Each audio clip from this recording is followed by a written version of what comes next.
Financial planning ఎలా చేసుకోవాలి, ఎక్కడ డబ్బుల్ని ఇన్వెస్ట్ చేస్తే మంచి రిటర్న్స్ వస్తాయి, మ్యూచువల్ ఫండ్స్ పై వెబినార్ ఈ నెల 19-20న. Hello guys, welcome back to our channel. ఈ రోజు మనతో ఉన్నారు AMFI certified mutual fund distributor అయిన బోనిగల సలోమన్ గారు. సార్తో మాట్లాడదాం. నమస్కారం సార్. నమస్తే అండి విరాట్ గారు. సార్, ఈక్విటీలో అంటే రిస్క్ ఉంటుంది కాబట్టి స్టాక్ మార్కెట్లో ఆ స్టాక్స్ ఇన్వెస్ట్ చేయరు అనడానికి ఒక అర్థం ఉంది. బట్ మ్యూచువల్ ఫండ్స్లో ఆ రిస్క్ అనేది తక్కువ ఉంటుంది అనేది విన్నాను నేను. అయినప్పటికీ కూడా స్టాక్ మార్కెట్లో ఉన్న ఈ మ్యూచువల్ ఫండ్స్ ఏదైతే ఉందో ఈ ఫండ్స్లో కూడా ఇన్వెస్ట్ చేయడానికి ఎక్కువ మంది మొగ్గు చూపించట్లేదు.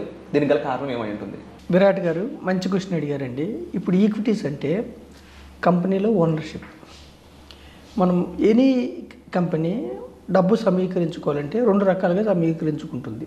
ఒకటి ఈక్విటీస్, రెండు డెట్. ఈక్విటీస్ అంటే కంపెనీ నుంచి స్టాక్స్ కానీ షేర్స్ కానీ ఇస్తారు. ప్రజల నుంచి, సంస్థల నుంచి డబ్బు తీసుకుని స్టాక్స్, షేర్స్ ఇవ్వటాన్ని ఈక్విటీస్ అంటారు. అంటే ఓనర్షిప్. డెట్ అంటే అప్పు తీసుకుంటారు. కంపెనీస్ అప్పు తీసుకుంటారు. బ్యాంక్స్ నుంచి కానీ, NBFCs, non banking finance companies నుంచి కానీ అప్పు తీసుకుంటారు. ఫైనాన్షియల్ సంస్థల నుంచి. దానికి కానీ వడ్డీ పే చేస్తారు. ఇప్పుడు డెట్ అంటే వాళ్ళకి ఓనర్షిప్ ఉండదు, అప్పు ఇచ్చిన వాళ్ళకి. ఈక్విటీ కొనుక్కున్న వాళ్ళకి మాత్రం ఆ కంపెనీలో ఓనర్షిప్ ఉంటుంది. ఇన్ఫోసిస్లో నేను షేర్ కొన్నాను అనుకోండి, నేను కూడా one of the part owner of Infosys. అయితే విరాట్ గారు, మరి ఈక్విటీస్లో కొన్ని స్టాక్స్ మల్టీ బ్యాగర్స్ అంటే వేలు, లక్షల, కోట్లు అయిన స్టాక్స్ ఉన్నాయి. కొన్ని స్టాక్స్ కుదేలు అంటే ₹1,00,000, 2-3 వేలు అయిన స్టాక్స్ కూడా ఉన్నాయి. రిస్క్ అంటే ఏమిటి? మనం పెట్టిన ప్రిన్సిపల్ తగ్గటాన్ని రిస్క్ అంటారు ఈక్విటీస్లో సబ్జెక్ట్ టు మార్కెట్ రిస్క్. అయితే మ్యూచువల్ ఫండ్స్ కూడా subject to market risk. First direct ఈక్విటీస్లో రిస్క్ ఎలా ఉంటుందో అర్థం చేసుకోవడానికి జస్ట్ అవగాహన కోసం నేను ఒక 6-7 షేర్లు చెప్తాను విరాట్ గారు. ఇప్పుడు చూడండి, ఫస్ట్ షేరు ఐడియా. ఒక 6-7 years back idea share 125 all time high. ఈరోజు 2024 ఈరోజు ₹8. అంటే దగ్గర ఎంత 90% మైనస్ అయింది.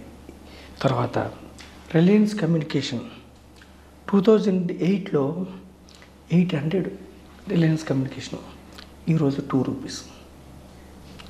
అంటే ఈక్విటీస్ ఎంత డౌన్ అవుతాయి లేదంటే ఎంత పెరుగుతాయి అన్నది అర్థం కాదు డైరెక్ట్ స్టాక్స్లో.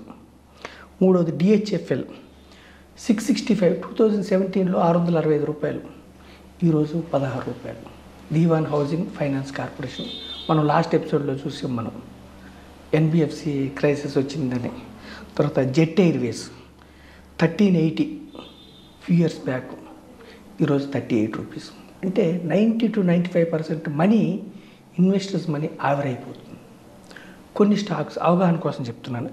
జేపీ పవర్ 2008లో 140, ఈరోజు 20. ఈ కంపెనీస్లో లక్షలు పెట్టారనుకోండి, వాళ్ళ మనీ 10 సంవత్సరాల నుంచి ఏమవుతున్నట్టు? డెడ్ ఇన్వెస్ట్మెంట్, అసలు కూడా రావట్లేదు. 90-95% మైనస్. ఇంకొకటి ఏమిటి? ఐఎల్&ఎఫ్ఎస్ అంటే infrastructure leasing and finance services. ఒక 2010లో 358, ఈరోజు ₹5. ఎస్ బ్యాంక్, బ్యాంకింగ్ సెక్టార్లో కూడా Yes Bank 400 all time high, ఈరోజు ₹20. ఇక్కడ నేను ప్రజలకు చెప్పేది ఏమిటంటే విరాట్ గారు, ఈ డేటా ద్వారా నేను చెప్పేది ఏమిటంటే, ఈక్విటీస్ అంటే కంపెనీలో ఓనర్షిప్, వెల్ అండ్ గుడ్. ఒక కంపెనీలో మనం ఓనర్ అవుతాం. అయితే ఆ కంపెనీలో ఏదైనా చిన్న ఫ్రాడ్ అయినా, అడ్మినిస్ట్రేషన్ మిస్టేక్ అయినా, ప్రాఫిట్స్ సరిగ్గా లేకపోయినా నిత్యం మన కన్ను దాని మీద ఉండాలి. ఇప్పుడు మన ఎపిసోడ్ ద్వారా, మన ఐ డ్రీమ్ మాధ్యమం ద్వారా మనం చెప్పేది ఏమిటంటే,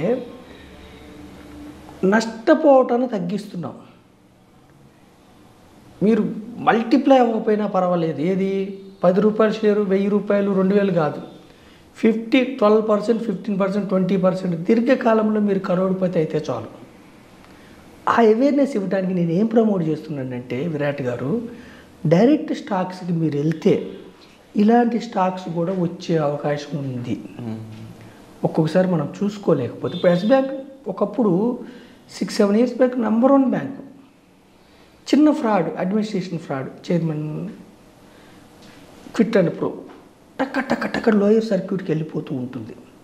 లోయర్ సర్క్యూట్ అంటే ఏమిటి? ఒకే రోజు 10% పడిపోతూ ఉంటుంది. అంటే అమ్మేవాళ్ళు ఉంటారు కానీ ఆ స్టాక్ కొనేవాళ్ళు ఉండరు. అప్పుడు టక్క టక్క పడిపోతూ ఉంటుంది. ఏదన్నా ఈ కంపెనీస్ ఎందుకు దెబ్బతిన్నాయంటే, ఇప్పుడు చూడండి విరాట్ గారు, మనం సామాన్య మానవులు ఎవరికన్నా వడ్డీకి అప్పు ఇచ్చామనుకోండి, లేదంటే ఏదైనా ఫైనాన్షియల్ సంస్థలు చూడండి, ఎవరికైనా సామాన్య మానవులకు అప్పు ఇచ్చినప్పుడు వడ్డీ కడుతున్నంత కాలం వాళ్ళ మీద ప్రెషర్ తీరు.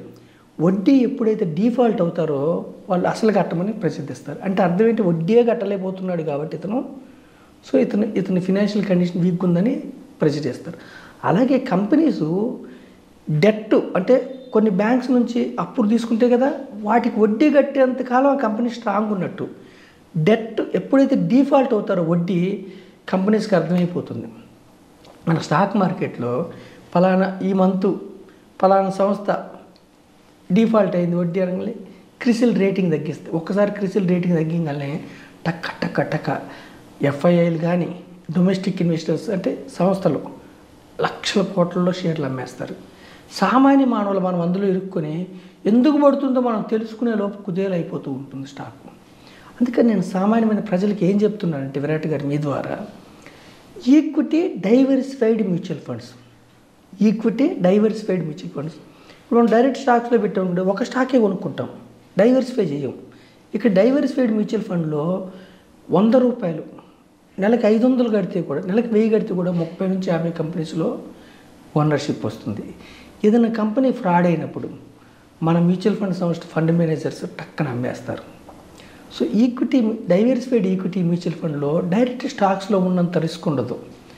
పైగా 5 years పైన ఉంటే ఇట్లా మీకు కుదేలైపోవటం ఉండదు.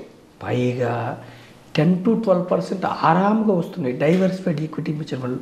అంటే నేను సామాన్య మానవులకు నేను చెప్పేది ఏమిటంటే, డైవర్సిఫైడ్ ఈక్విటీ మ్యూచువల్ ఫండ్లోకి మీరు రండి, 30 నుంచి 50 కంపెనీల్లో పార్ట్ ఓనర్షిప్ తీసుకోండి. దీర్ఘకాలం ఉంటే మీ లక్ష్యాలకు అనుగుణంగా మీరు వెల్త్ క్రియేట్ చేసుకోవచ్చు. డైవర్సిఫైడ్ ఈక్విటీ మ్యూచువల్ ఫండ్లో జీరో కాదు, డైరెక్ట్ స్టాక్స్లో కొన్ని స్టాక్స్ జీరో కూడా అయినాయి, కుదేలైనాయి. ఎప్పుడు ఏ స్టాక్ దెబ్బతింటుందో మనకు తెలియదు. కాబట్టి ఆర్డినరీ పీపుల్, సామాన్యమైన వ్యక్తి లేదా బిజీగా ఉండే వ్యక్తులు ఈక్విటీ మ్యూచువల్ ఫండ్ ద్వారా మీరు సంపద సృష్టించుకోండి. మీరు రీసెర్చ్ చేసుకొని టెక్నికల్ అనాలిసిస్, ఫండమెంటల్ అనాలిసిస్ చేసుకుంటే డైరెక్ట్ స్టాక్స్లోకి వెళ్ళండి. నేను మరీ ఆర్డినరీ పీపుల్ కోరేది ఏంటంటే, ఫ్యూచర్ అండ్ ఆప్షన్స్ జోలికి వెళ్ళకండి. సెబిఏ చెప్తుంది 90% పీపుల్ లాస్ అవుతున్నారు, యావరేజ్గా 1,00,000 పైన లాస్ అవుతున్నారు. Individual investors, traders. ఇంట్రాడే జోలికి కూడా వెళ్ళకండి. డైవర్సిఫైడ్ ఈక్విటీ మ్యూచువల్ ఫండ్లో మీరు పెట్టి దీర్ఘకాలం వెయిట్ చేస్తే మీరు సంపద సృష్టించుకోవడానికి పుష్కలమైన అవకాశాలు ఉన్నాయి. Our Indian economy is growing economy, 5th largest economy in the world. 2029 వరకు we are expecting 3rd largest economy in the world.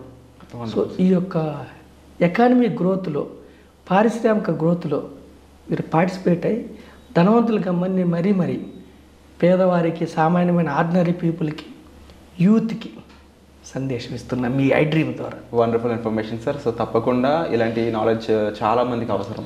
ఇది తెలియకపోవడం కారణంగా సరైన ఇన్వెస్ట్మెంట్ తెలిసింటే వాళ్ళ పిల్లల్ని బాగా చదివించుకోగలరు, మంచి పెళ్ళిళ్ళు చేయగలరు వాళ్ళ పిల్లలకి. కానీ ఈ ఇన్వెస్ట్మెంట్ ఆప్షన్ సరిగ్గా తెలియకపోవడం వల్ల, దాని మీద సరైన అవేర్నెస్ లేకపోవడం వల్ల చాలామంది నష్టపోతున్నారు. ఈ వీడియో ద్వారా చాలామందికి ఇది ఒక మంచి లెసన్ అవుతుందని మనస్ఫూర్తిగా భావిస్తున్నాను. Thank you so much. Thank you అండి విరాట్ గారు.